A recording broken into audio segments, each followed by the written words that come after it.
Tonight, the Fanatically Real Broadcast gets back on track by handing out draft grades for the Charlie Dynasty Rookie Draft. The Redraft League is now first come, first serve, and the Arm Leg League is wide open. All this and more in 20 seconds.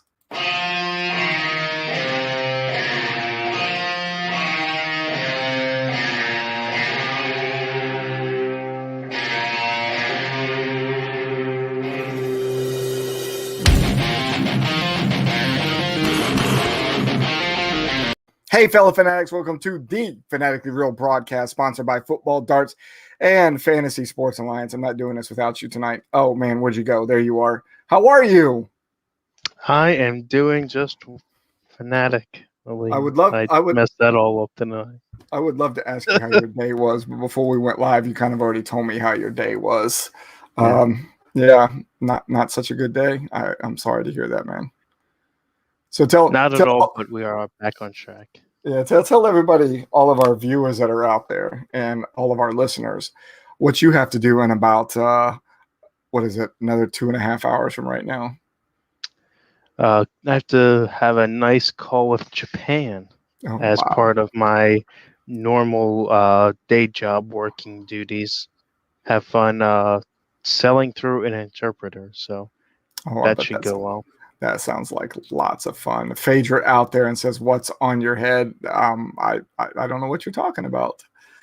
So in case you all were wondering, it is the LA Extreme helmet from the former XFL 2001, I think it was, when the original XFL was around. And the reason I had that on my head tonight is because that team is part of our Charlie Dynasty that we will be discussing tonight. Which is actually managed by your brother, who was unable to make it with us tonight. And in addition to that, you have a team in the Charlie League that we're going to talk about tonight too. So it makes it even better that we have almost two people in here. But I was looking at this prior to us getting started, and I kind of let the cat out of the bag a little bit before we get into the normal routine here. You didn't have a single pick in this draft. I did not. Even though you're in this one. And then Josh only had 3 picks, and they weren't until the 4th round. So not much to talk about from the average bros in this draft, but you all did have a hand in it. So it'll be nice to hear some of those strategies and otherwise anyways. So I see Rakeem is out there tonight. Hey, brother, how are you? So before we get too much further into this, let's talk about our broadcast sponsor, Football Darts. Darts is a dart game that combines the skill of traditional darts with the strategies of American football. This innovative dart game is played on a uniquely designed multiple target dartboard. It can be played in sports bars, at tailgate events, as league tournaments, or as a leisure activity in the comfort of your home. If you would like to check out their officially licensed collegiate dartboards, you can go to footballdarts.com and you can enter in the promo code IPLAYFSA and you will get 30% off your order. Included in your order will be the board with 4 darts, pins for positions, and the rule book. Everything to play with this right out of the box. They are also one of our bowl sponsors this year as well. So if you end up winning the game that they are sponsoring, you will get a custom dartboard with your team on it. And we finally had somebody, we mentioned it during the Average Bros broadcast last night, use that promo code to get a set or get a dartboard from Football Darts. Unfortunately, it was Ohio State, but I guess I can't really complain because the code got used, so that makes me happy.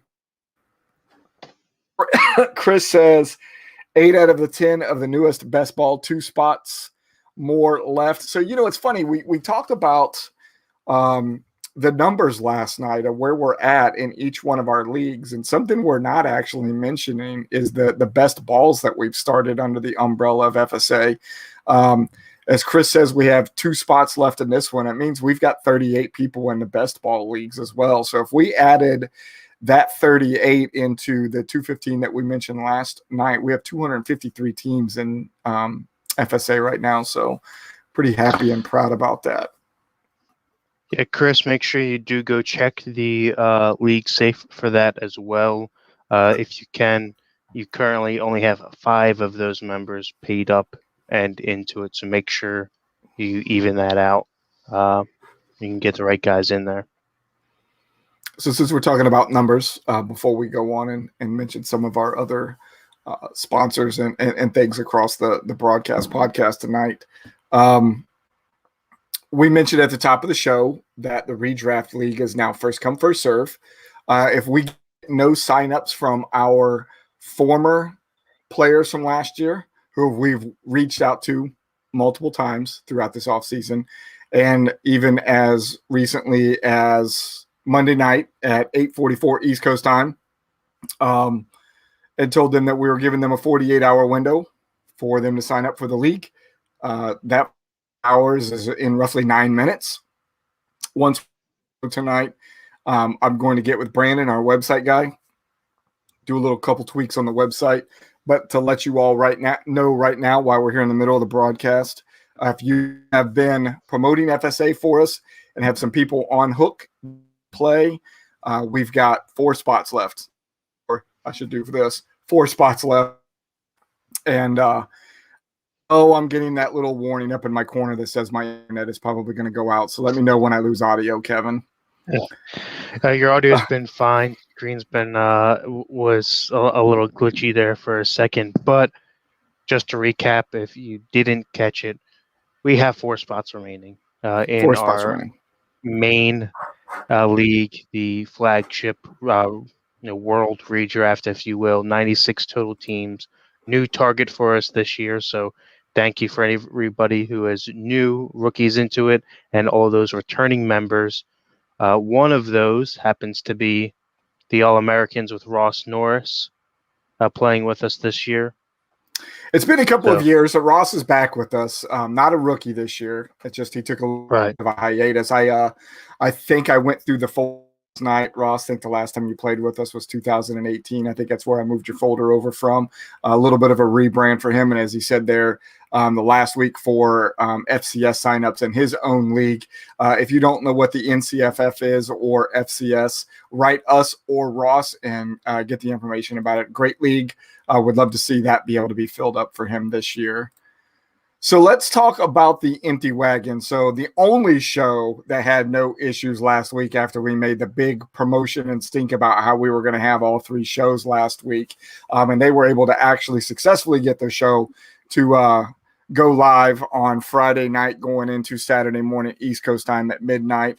If you guys are not already listening to the Empty Wagon Fantasy Football Podcast, you're doing fantasy football wrong. You can find them on all the social media outlets at Empty Wagon FF. Each of them has their own Twitter handle, which I know Kevin will bring it up here shortly, coming across the bottom of the screen. And if all else fails, go to fsa-fr.com. That is our website.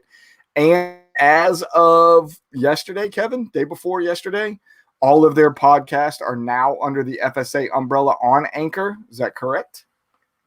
Yes, every podcast released year to date is now found on ours. So if you're looking for the Empty Wagon, they are all their old stuff is still on theirs, but anything new that they come out with will be on Fantasy Sports Alliance Anchor. Can also be found on Apple, Google, Amazon Music. Pandora will be added shortly. Anywhere else you find your podcast or your listening pleasures, we're probably there. So go out and check out the family of podcasts.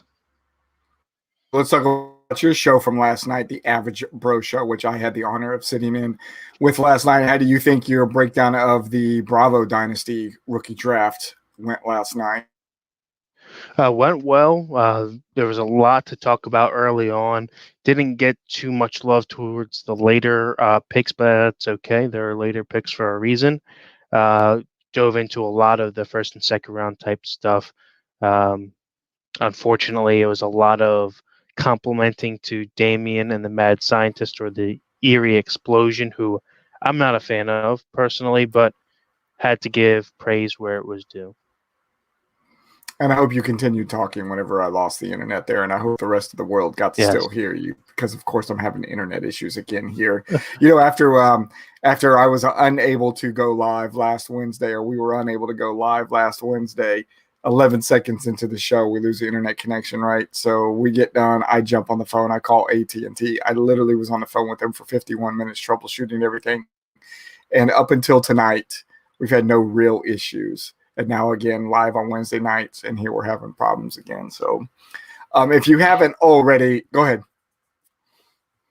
Yeah, no, I was just saying it's a little glitchy, but it's nothing too crazy. But as we do start to jump into things, we have Mario, who is the Orlando Thunder, as I can't read, who started off the draft with the 101 pick. I know we'll be getting into that in a second. We will get into that in a second. Before we get there, if you haven't already liked, subscribed, or follow us on all of our social media, you can find us on all of our outlets that are coming across the bottom of the screen right there and have been for the whole show. Make sure you go out and check us out on our website, Facebook, Instagram, Twitter. Where else are we at? I think that's about it, right? I even have a Twitch. The AT&T customers are watching Loki on Wednesdays. You know what? That could very well be why I'm having so many issues on my side. Very good point, Ross. All right, so let's jump into this draft. You got a copy of it there you can pull up? Yes, already on it there. All right, so Wolfgang out there says, Alberta Goat's new kid on the block. We do have the logo built for him. We just have to get it placed in there. I was looking at it tonight shortly before we were going live. I got the logos done. I thought I had placed it last night, but apparently I did not. But we will get that on there for him shortly. So as you already mentioned, the 101 Orlando Thunder out there, Mario Herrero, ends up taking Trevor Lawrence. Probably not a big surprise where Bravo started when we went through the draft breakdown last night as well. Yeah. Yep. And we have to also remember as we go through this, this was our one and only orphan team. So walking into it with the 101 solid pick, probably the most averaged out ADP, having Lawrence go 101 across rookie drafts that I've seen. So easy enough to make there. Yeah, we did lose the Washington Federals in the Charlie League after year number one. Like you said, the only team out of the 48 from the Dynasty that we did lose. And we appreciate Mario for stepping up and taking this team. So number 2, 102, Central Valley Coyotes took Zach Wilson. How do you feel about that one? I think that this is a solid pick here. I think that we know walking into it, Zach Wilson is the only other day one guaranteed starter. Now the others may be in some competition and can win their jobs, but walking in, Wilson has no competition and he's got some weapons to work with, a lot of them younger. So new head coach there for the Jets as well, new coordinator team. So interested to see what goes on here. I think he probably has the highest ceiling out of the quarterbacks there just because of how low the floor was and the hype behind him. A lot of people said that if the Jets didn't take him, he probably would have fell out of the top 10 as far as draft picks, maybe even further down the line. So interested to see what actually happens here with him. So how was this different from Bravo last night? Who went ahead of Zach Wilson after Trevor Lawrence? Did both Justin Fields and Trey Lance go above him? Or was it only just both of them went above him? Okay. So we'll talk about it in a second, but we see Trey Lance going at the 108 and Justin Fields going at the 109. But let's hit the 103 in the San Antonio Gunslingers. Najee Harris, probably not much of a stretch right here. Could have easily and maybe have gone number 2 based on need. Yeah, basically the next 2 picks here I'm okay with right in order. Gunslingers taking Najee Harris, top-rated running back out of the group. Not sure what his needs were. I'll tell you what, you continue talking about the 104 because we know this is one of your favorite players this year. You'll talk about him often. Well, Najee Harris is Josh's. No, I was talking about Kyle Pitts. Yes. But if we want to look at the running back room of the Gunslingers and why he took Najee Harris, Michael Carter, which also would have been taken in this draft, Ezekiel Elliott. Wow. And that's probably his only starters. Yeah. So you had to go running back there. You got to remember you have to start 2 in Dynasty. Yes. So he needed another starter, and that's probably your best bet, especially having Benny Snell there. He's not getting that job. So nice pickup there, in my opinion. Do you think Benny is the backup to Najee Harris this year? I don't even know what their depth looks like right now in Pittsburgh. I think they like him. I just don't think he's versatile enough. They've been trying to get him involved, but he's just not that guy. Let me Najee see. Harris will be.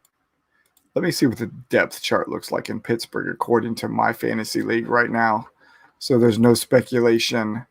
They do have Benny Snell as the second best running back on there, at least in the depth chart, number 2. So interesting pickup there for him. All right, Kyle Pitts, your one pick that you made in Delta for the Delta draft this year, and I believe you took him at the 104 there as well in Delta, or was it the 105? Yeah, because 104 because you had 2 and 3 or something like that. Okay. Yeah, you had picks ahead of me, so I had to talk you off the ledge. You sure did, so to speak. But I think my team ended up better because of it, so I do appreciate that. So Kyle Pitts at 104, no real surprise. Probably a real good ADP for him. Yeah, no surprise here. Right about where he's falling, especially when you're talking about Dynasty. You're looking at what is supposed to be slated as the next quote-unquote Travis Kelce, next Kittle, next Gronk. So especially when you're playing in tight end premiums, we know how that fares out. The issue with Pitts here has been a lot of people don't believe tight ends are good year 1. So most people thought he should fall down these draft boards just because it's probably not going to be a viable starter. I believe 2 of the last 10 first-round pick tight ends, the highest they've ever finished was tight end 5. So, a little bit surprised about that, the analytics behind it, but I do love this pick here, especially going to Atlanta, who I have no faith in Calvin Ridley finishing as high as he did last year. So all of those shares go to Pitts. I was about to say, how do you feel about the exit of Julio Jones and what that does for Kyle Pitts there? And this is where you and I will have to disagree, because I still think Calvin Ridley could be a number 1 in Atlanta, just as he was when Julio was playing. And I don't think that anything changes for Atlanta this year, or at least with Calvin Ridley. I think if Kyle Pitts maybe even helps him a little bit. You're right, he might not produce in his first year, but as we mentioned last night when we were talking about some of the tight end positions, quarterbacks love tight ends, young like him. I don't know what he's going to do with him. As Eric from Empty Wagon Fantasy Football Podcast says, he still believes he will be a number 1, and thank you for backing me up on that. And your brother agrees as well. So it's 3-on-1 now.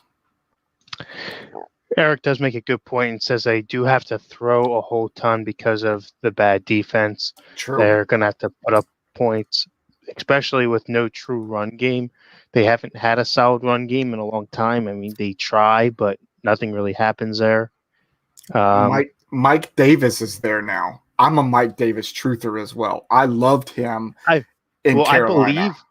I believe in him. I think that he can do something, but not with Atlanta. They're not a run team. They are a pass-heavy team. I mean, it's because they haven't had a good running back there in years. Who's the last great running back there? They had Todd Gurley. He had a half a knee. Again, let's go further back than Todd Gurley. Last good running back that they had there. I'm going to go all the way back to probably Jamal Anderson with his 32-inch thighs. Probably the last good running back that they had there in Atlanta. There you go. See? Yeah. Not the only one that says that too. Wolfgang on my side as well. I have to agree with Mario. Devontae Freeman. Yeah, you're not wrong there. I think that's probably a recent bias that we kind of forget about that guy was there, right?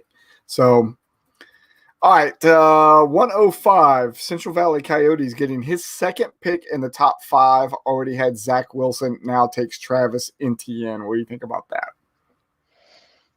I personally probably would have gone one of the receivers here over Etienne, only because we know he's not a starter there. He's a carry share guy.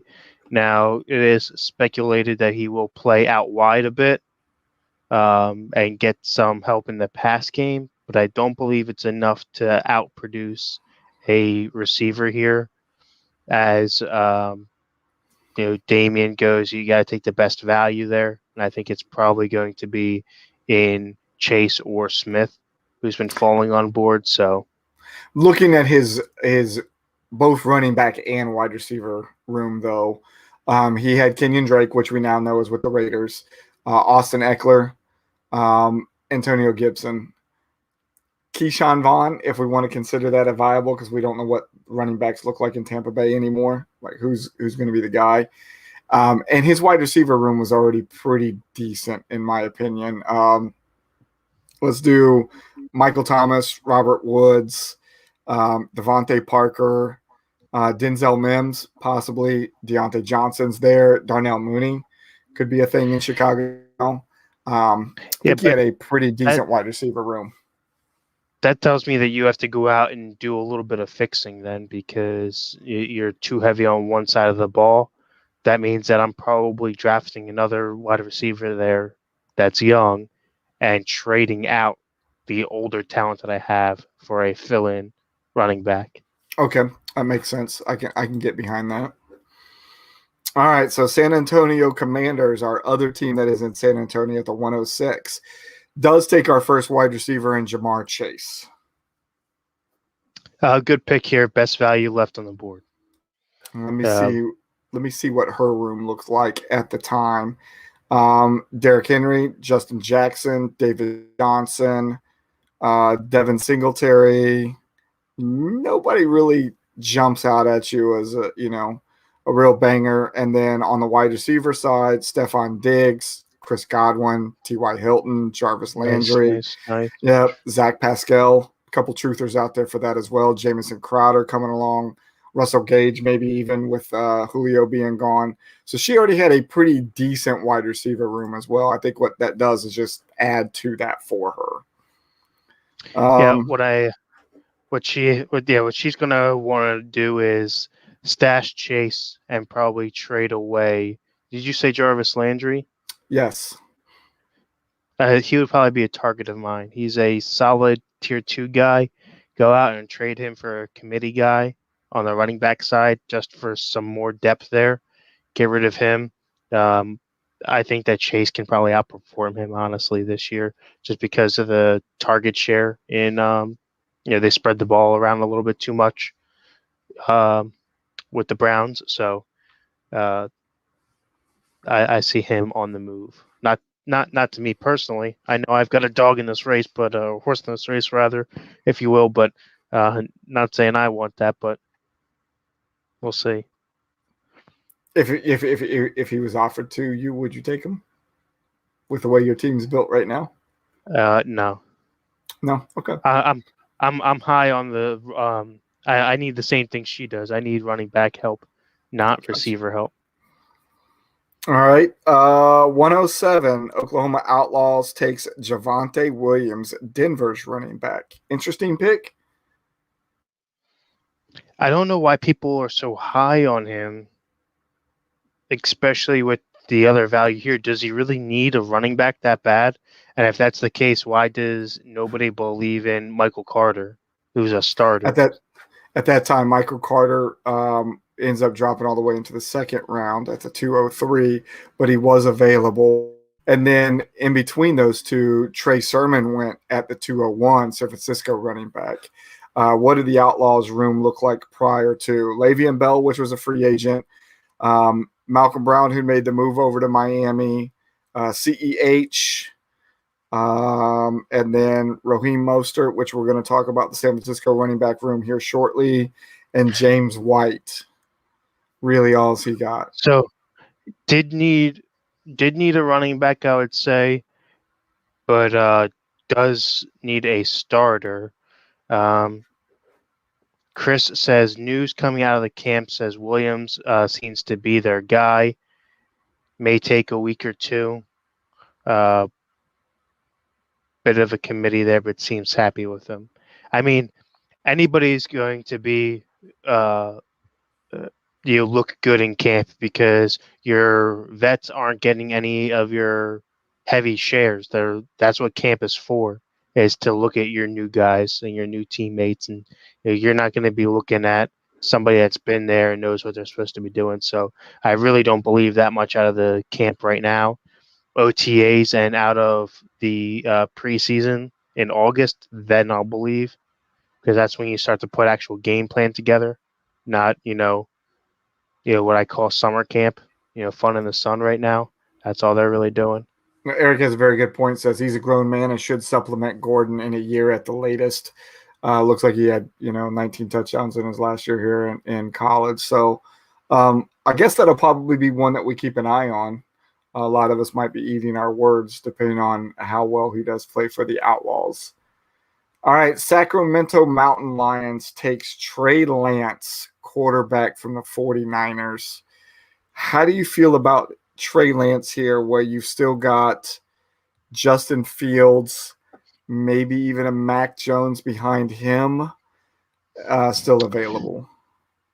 What does their quarterback room look like?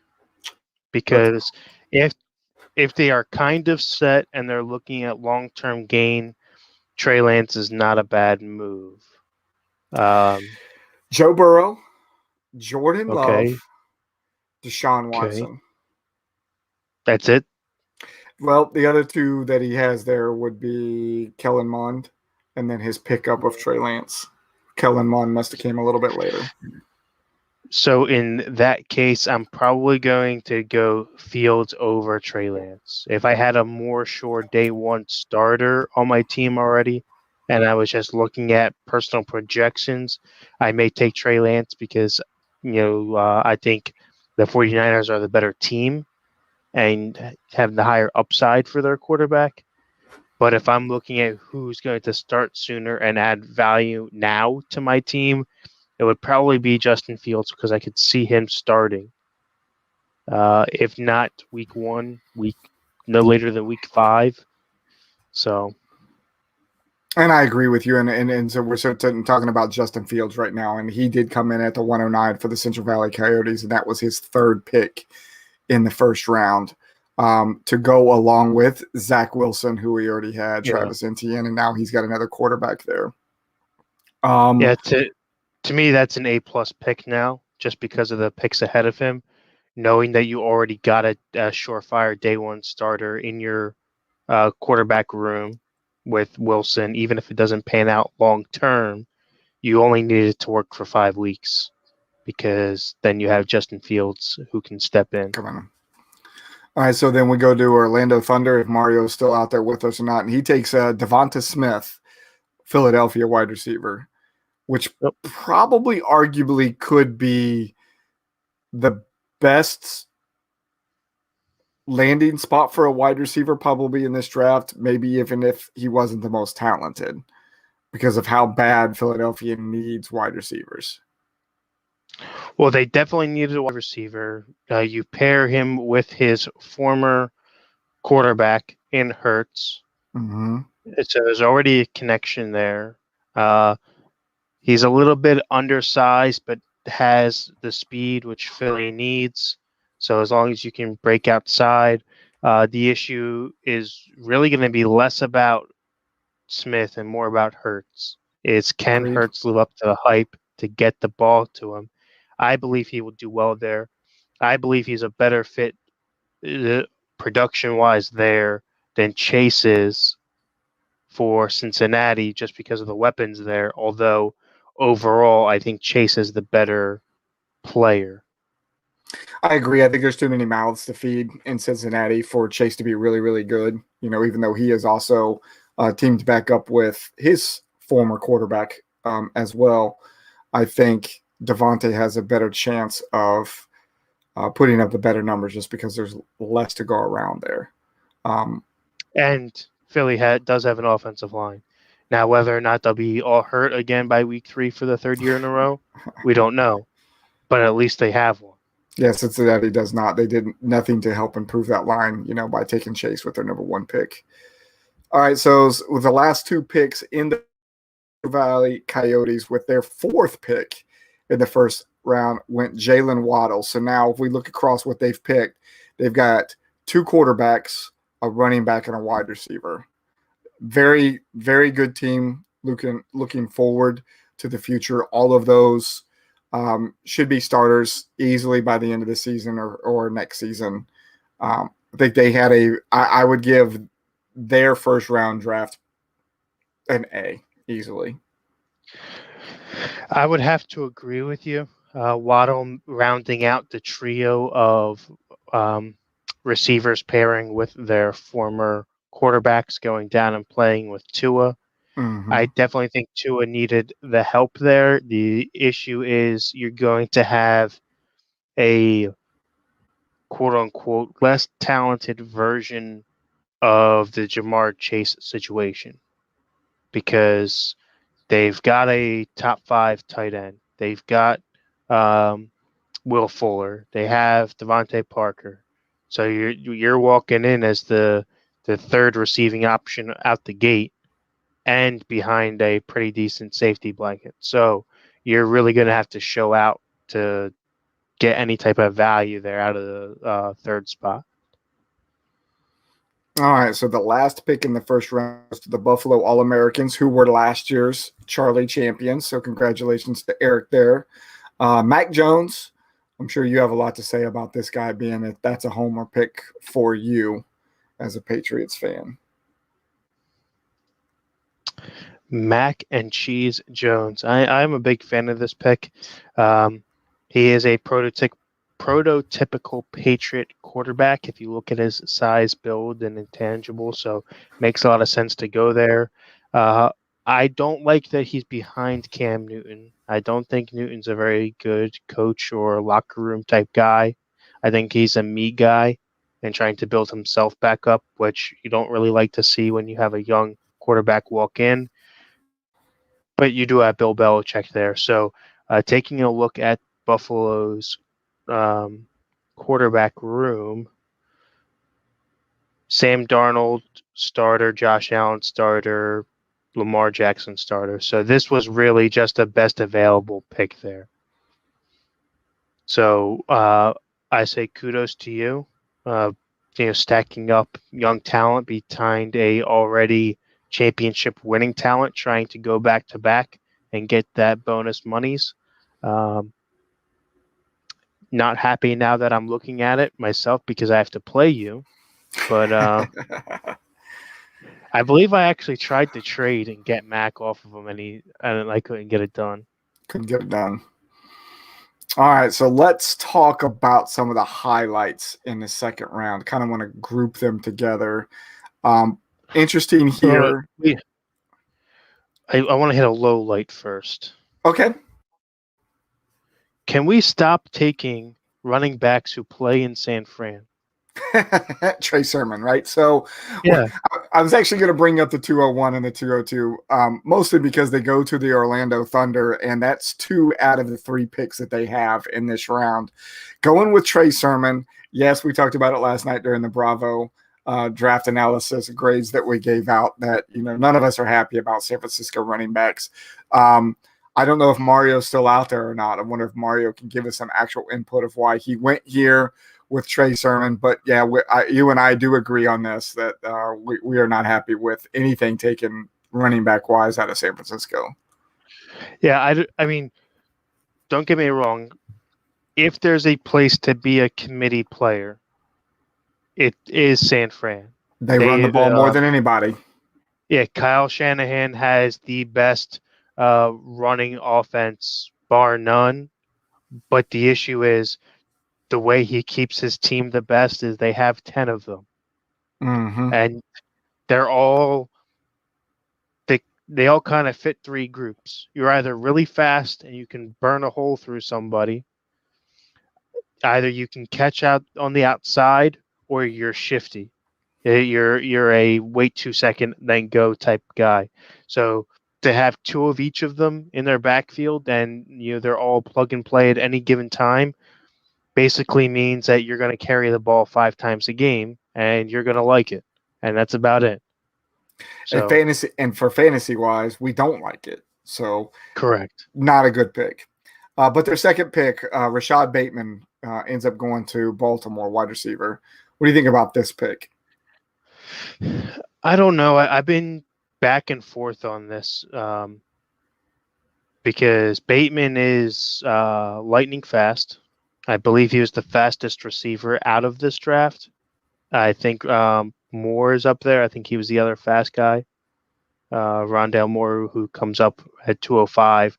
But he goes to the Ravens, which scares me a little bit because they're not a really pass-oriented team because of the way Lamar is.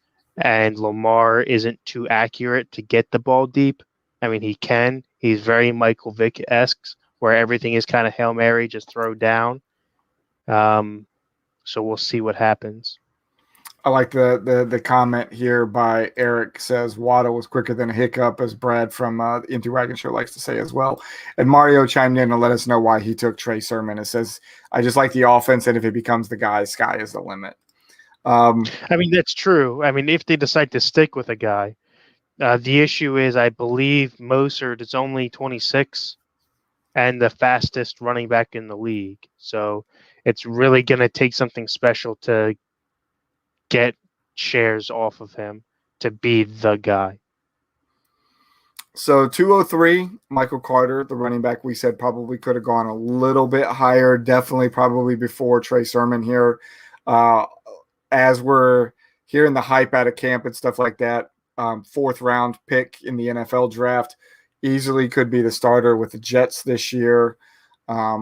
I'm kind of gushing over him as a little bit of a homer pick myself because of the Jets. I think I took him in both of our dynasty drafts, hoping that it pans out, and he ends up going to the San Antonio Gunslingers.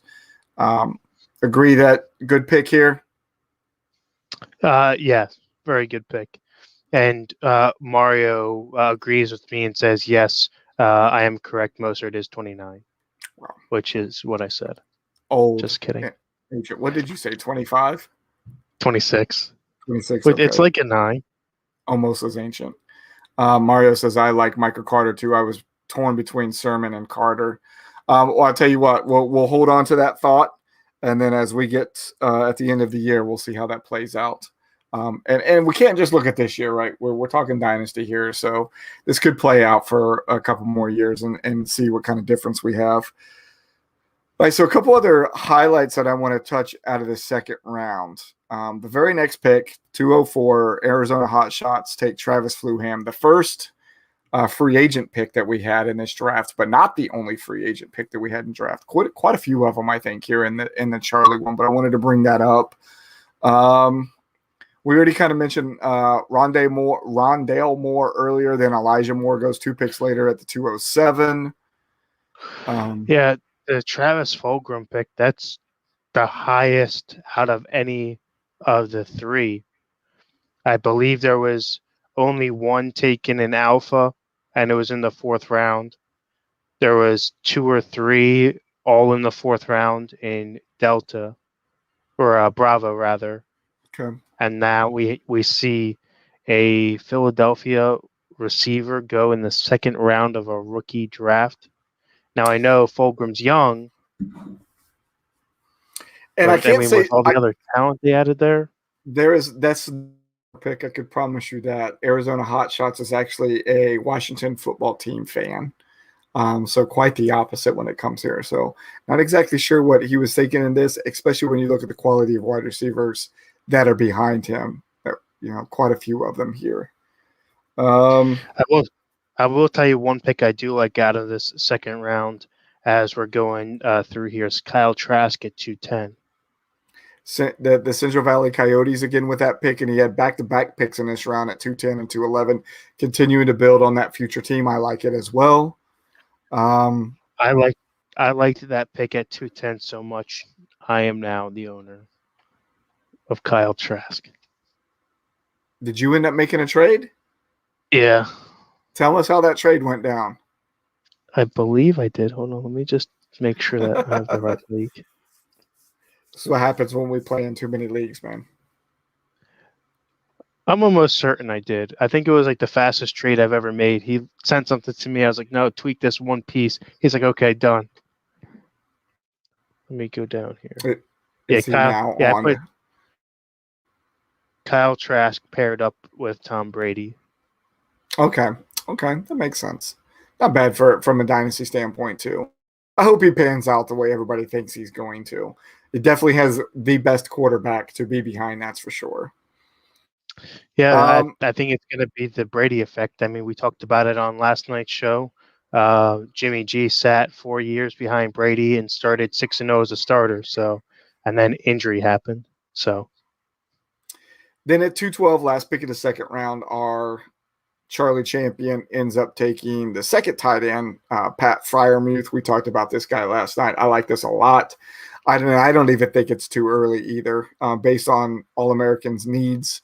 I think he's going to be a great tight end. Maybe not a starter in Pittsburgh in year one, but definitely by year two.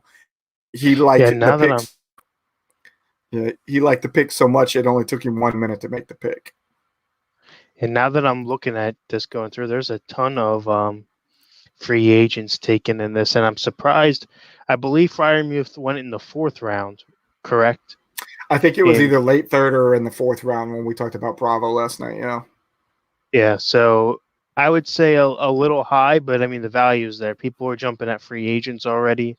You kind of start to get crazy in this draft here, so not bad. Especially, I mean, you already got a championship under your belt. You already have a strong team, so kind of a go get your guy mentality. So not bad overall.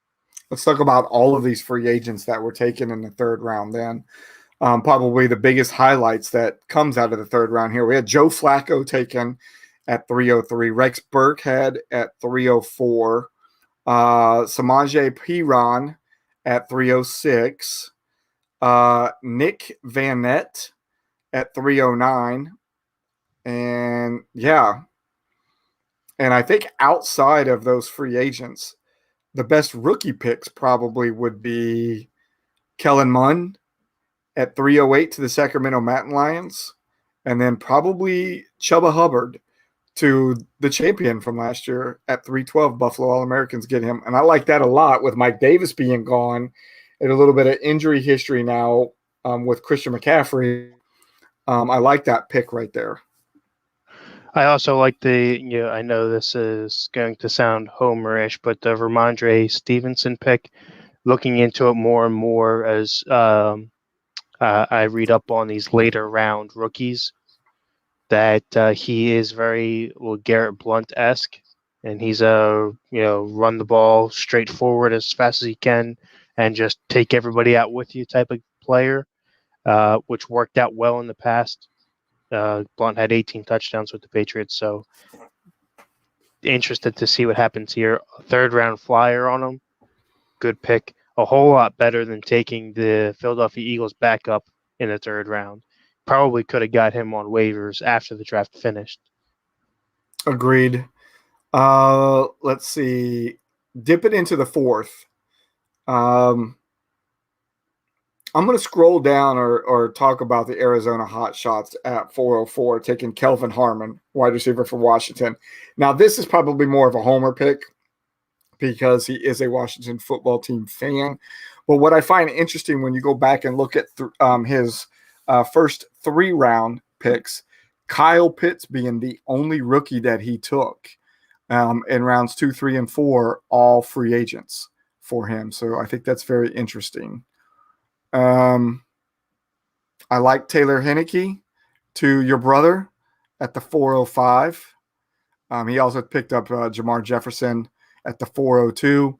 This is the only round that your brother had any picks in, and he of him in this round. And with that other pick, he ends up picking John Ross, also a free agent.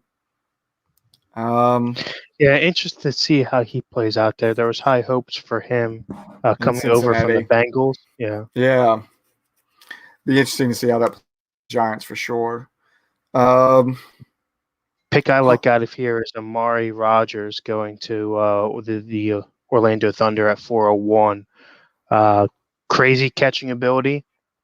Looks like he's got glue on his hands. Very OBJ-esque out of minicamp. So whoever ends up playing quarterback there should have fun with that. Hunter Long, tied into Miami. Even though I know we talked about it last night, and we've got Gesicki already there in Miami, I do like Long.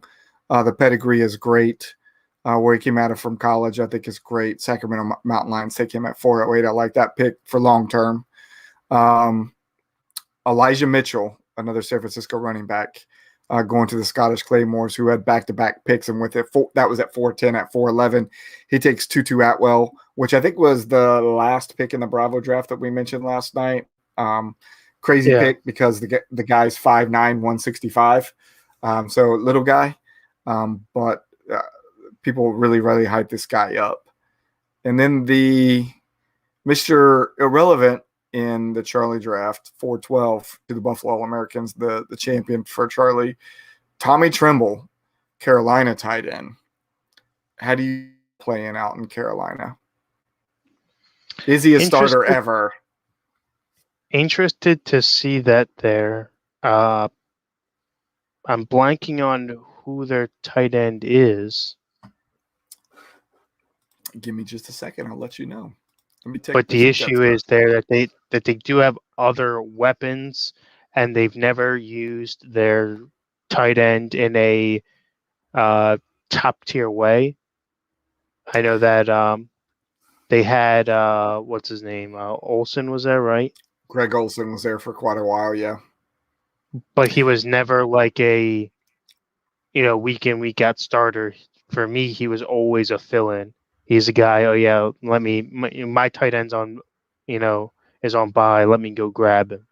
Might look a little different with Sam Darnold there now. However, the depth chart there is Ian Thomas and Dan Arnold already there as the tight end 1 and tight end 2 for Carolina. Yeah, Dan Arnold's going to end up being the starter there. He picked up heat at the end of the year with Arizona and comes over this year. I like him personally. All right. Well, that pretty much ends our 4 rounds for the Charlie. Overall, who do you think has the best draft out of all of this? Do we give it to the Central Valley Coyotes just because of the amount of early picks that he has? Does he have a great grade for this first year? Does he have an even better grade for future years? Yeah, I would say Central Valley. I mean, hard to miss when you have that many picks. Mm-hmm. Second to that would probably be our champions, the Buffalo All-Americans.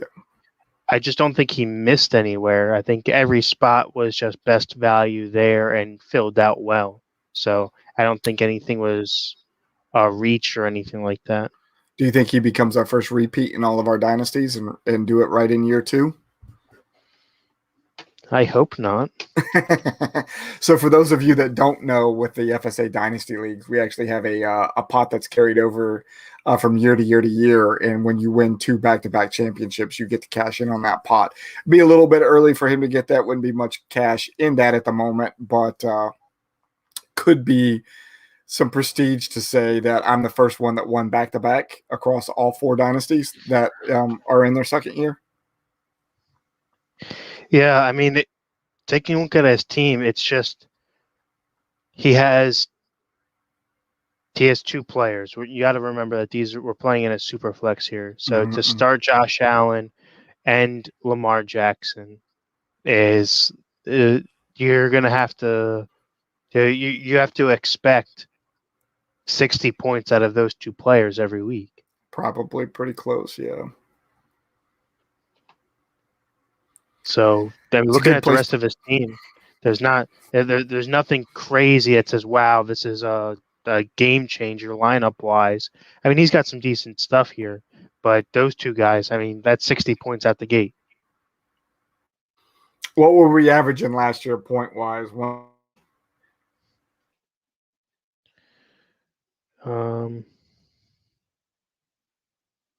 In 8, 9.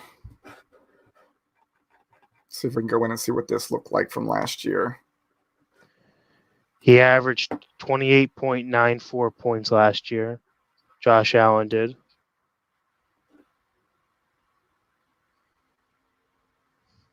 And Lamar Jackson was at 25 points.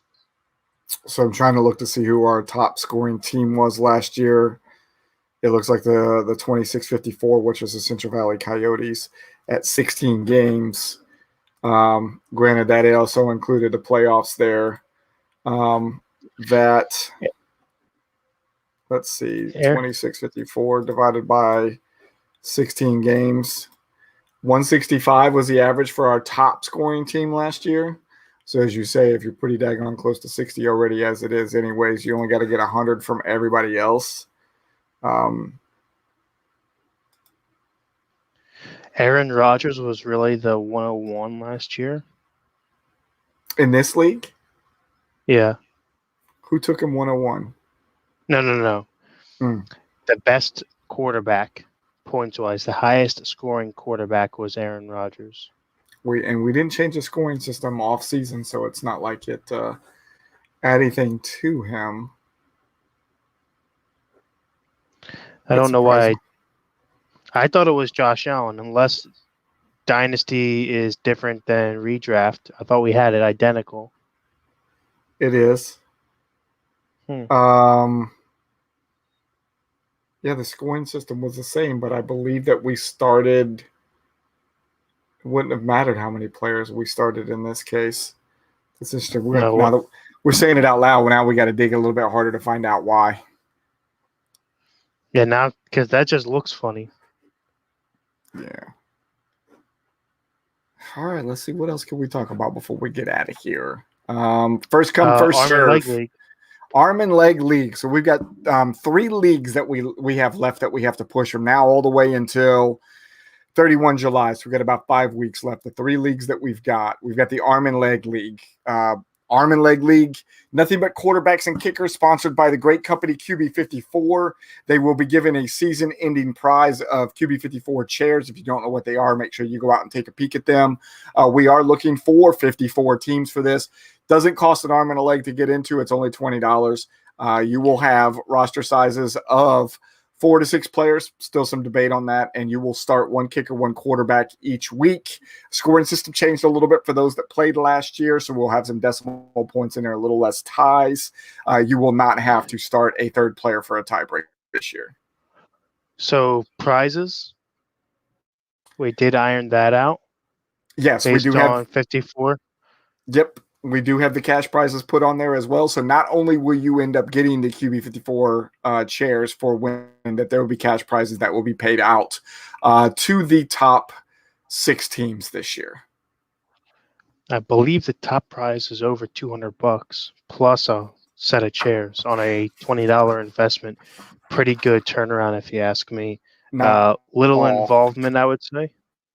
The manufacturer retail price for those QB54 Arm and Leg or QB54 chairs is $100. So between cash and prizes, very nice chunk for the person. Like you said, not bad for a $20 investment. So if you're out there listening right now or later or watching and you have not gotten into the Arm and Leg League yet, go out and sign up for that one. And there goes my network again. So while I'm thinking about it, and since I'm playing in it this year as I did not last year, and it is basically branded pretty simply. You just pick a jersey of your favorite QB or kicker. Yeah. Can I take Ray Finkel? No, it's got to be a real quarterback or kicker. He's real. You could be Ray Finkel in the auction league if you have to expand and do that one. No, I'm already the mean machine. I can't. The mean machine, I know. So 2 leagues that we have. We also have VOD, the VRV, Veterans Referring Veterans Department of Defense League, which is only for current and former military members. That league is currently sitting at 17. I would at a minimum like to see that one get to 24. I think the aspirations of 48 in the first year for this might have been a little high, but I do know that there was some interest out there. We just got to poke a little bit more to make sure that we get them to come on board. So DoD League currently sitting at 17. The brand with that one is pretty cool, is you will actually pick a unit that you want to represent across any branch of the military. You will play as the branch that you served in, inside a division with your branch. And then you get to pick a duty station in an entire unit. Like if you wanted to be the 551st Signal Battalion out of Fort Gordon, Georgia, you have the opportunity to do that. And that will also represent your logo for your team as well. And then the last one, go ahead, Kev. I was just going to say, for members that are not eligible for this league, if you are not a veteran or active duty military, stick around till next year, because we are going to probably implement something similar for us average folk as far as a keeper league goes. I'm not messing with that whole PCS thing. I'll keep that lingo for you guys, but just a standard keeper. So if that does interest you, have no fear. We will have that next year. You guys don't get all the fun. Well, we're going to get the fun first. How about that? Yes, true. And the last league we have is the King of the Castle. We haven't done it very much. King of the Castle for its second year, 1 year of beta testing, basically a half a season of beta testing. We'll bring the King of the Castle back. Coach Bill will be running that one for us. 16 teams will be on that one. I have no fear that we will fill the King of the Castle quite quickly. So we just got to get the rest of those details. And now that we're just 4 teams away from filling the Redraft League, we have the opportunity, the ability to start focusing on those other 3. So pay attention to your social media, pay attention to your emails. We will be plugging those leagues quite a bit. I had a guy ask if a military brat counted for DoD League. You know what? That's not a bad thing. I wonder if there's a way that we could do something like that inside this. A military brat division might not be a bad idea with some. If you let somebody like that come in, I guarantee, knowing some of the members in there, it wouldn't turn out too well. A lot of poking fun would be had, I would assume. Yeah. Can anybody see me, hear me? I don't know what you just said. No, we could not. Wow. What did I miss? I said in the interim, I said if we added a guy like that within that league, I would assume there would be a lot of poking fun to be had, and not be very fun for him. Oh, it would still be in good fun. I promise you it still would be. Any closing remarks before we thank all of our sponsors? No, that's about it for myself. Eric, please trade me Mac Jones. Thank you. Reach out to him and see what he says. I'd like to thank all of our sponsors: Football Darts, Nature Coast Tailgating, QB54, Shella Mills Boutique, Cranky Veteran Cano Company, Southern Sirens Sugar Scrub, Redwood Durables, Finger Lakes Mercantile, The Recast. Who else am I missing, Kevin? That's about it, right? All right. Tack World? Oh, yeah, Tack World. That's new. Yep. Tell us about Tack World. We haven't talked about that yet. So Tack World is another veteran-owned company that deals with camping, outdoor, and tactical supplies. So everything from flashlights, sleeping bags, on-the-go survival gear. We have a code that will be linked in the description to this show for 5% off any purchases made. Go check those guys out. Good buddies of mine too, as well. Anybody you would like to wish no luck to tonight? No, I have to be nice to people today because I have a few pending trades and I don't want them to think poorly of me. All right. Good sportsmanship. I like it. All right, everybody. Thank you for watching the Fanatically Real Broadcast, sponsored by World Dart and Fantasy Sports Alliance. If you like tonight's show, please go out, like, share, and subscribe. Follow us on all of our social media outlets. And remember, as my internet's going out for the fourth time tonight. We are Fanatically Real. Everybody have a good night.